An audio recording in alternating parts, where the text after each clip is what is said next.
The 2016 season for the Atlanta Falcons, we all know, ended in disappointment with the blowing of the 28-3 lead in the Super Bowl. I wasn't that high on them the next season because I'm like, there's got to be a mental hangover here. But give them credit. They came back in 2017. They made the playoffs, won a playoff game on the road. It was a really impressive coaching job. 2018, though, things kind of came crashing down quickly for the Falcons organization. Injuries in particular killed them. Not due to the sheer number of injuries, but due to the guys that were injured and the length of time they were out. It wasn't the quantity of injuries that killed them, it was the quality of injuries to the quality of players that were put out for large portions of the season. Deion Jones, Keanu Neal, Devontae Freeman, Ricardo Allen. I mean, these are core key players to that Falcons defense, and in Freeman's case, the offense, that missed a significant chunk of the season. And it exposed maybe a little bit of lack of depth in that Falcons roster. You still have Matt Ryan, and he had a monstrous 2018. You still have Julio Jones, arguably the best wide receiver in the National Football League.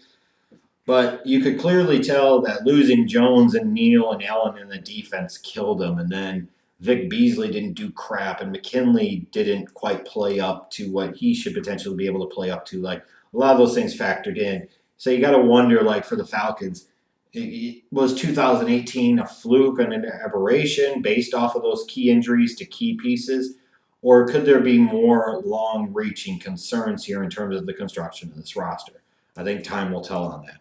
Now, I was interested that the Falcons addressed the offensive line like they did in the first round, first taking Chris Lindstrom, the interior lineman from Boston College. I thought that was a sensible move.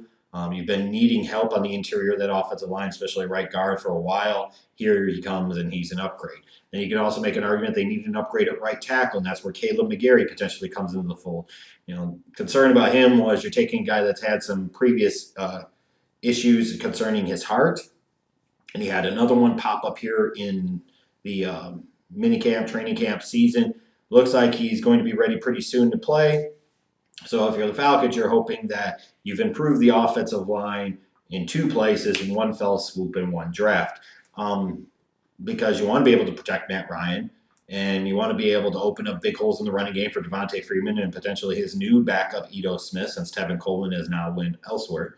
I like I like the potential of this Falcons team, though, because they still have a lot of experience from that team that made it to the Super Bowl a couple of years ago, made it back to the playoffs 2 years ago. Now, there's quite a bit to like about this team.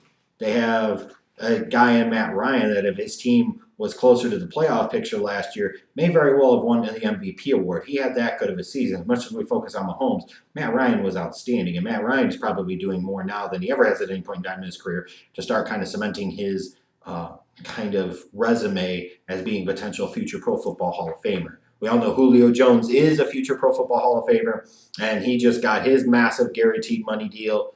So that certainly has got to make everybody feel good involved with the Atlanta Falcons, especially the fans.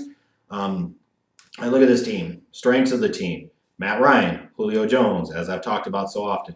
I like their offensive line. You got Matthews on one side. McGarry, if he's healthy, he'll be there on the right side. Lindstrom, you got Matt. This is a pretty good offensive line unit. I like them quite a bit.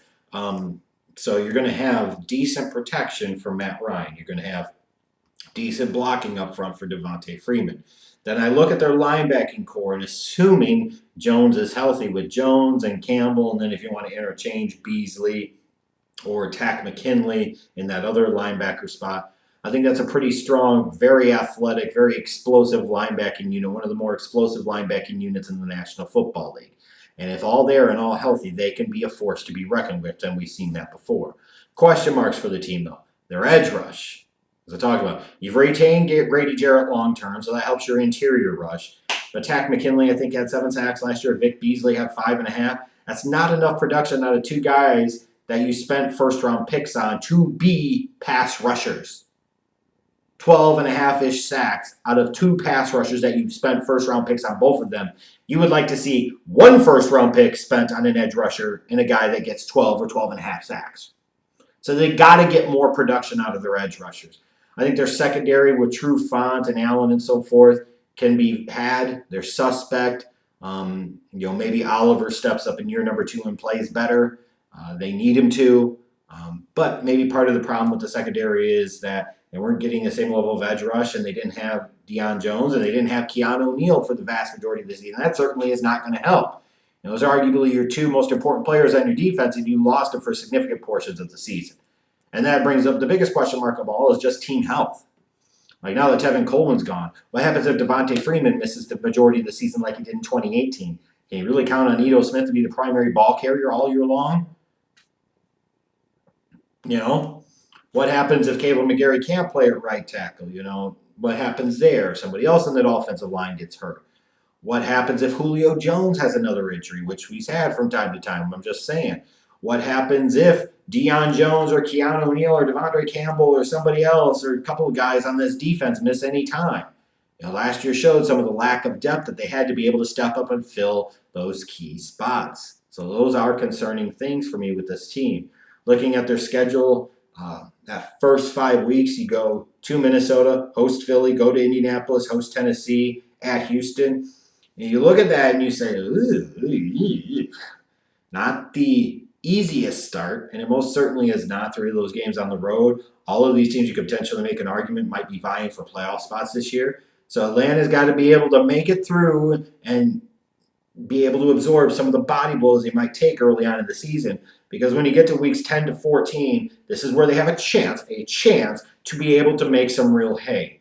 Week 10, they go to New Orleans. Week 11, they go to Carolina. Then they got 3 straight home games, Tampa Bay, New Orleans, Carolina. So 5 of their divisional games for the entire season are in that 5-week stretch between weeks 10 to 14, 3 of those games at home. You look at this and you say you can absorb some of the early body blows from that tough schedule, and you get to the second half and you get there.